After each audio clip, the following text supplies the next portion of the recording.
ഞാൻ അമ്മയ്ക്ക് വേണ്ടി ഉണ്ടാക്കിയെന്ന് കഴിച്ചു നോക്കി. കൊണ്ടോടെ ചേട്ടാ വീട് കൊടുക്കണല്ലോ, അറിയാണ്ടത് പൊട്ടയുടെ കാര്യം പോക്ക. അമ്മ അറിയണ്ട കേട്ടോ, നമുക്കിത് നൈസിൽ കൊണ്ട് കളയാം. ചേട്ടാ നമ്മൾ രക്ഷപ്പെട്ടു.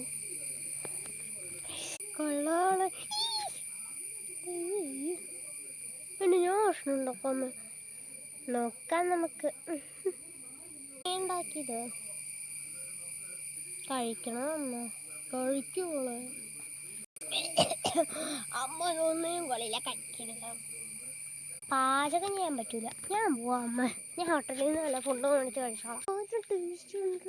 ഉണ്ടാക്കിയ ഫുഡിന് പട്ടി. എൻ്റെ ബ്യൂട്ടിഫുൾ ഫ്ലവേഴ്സ് കണ്ടോ? ഒക്കെ ചെത്തി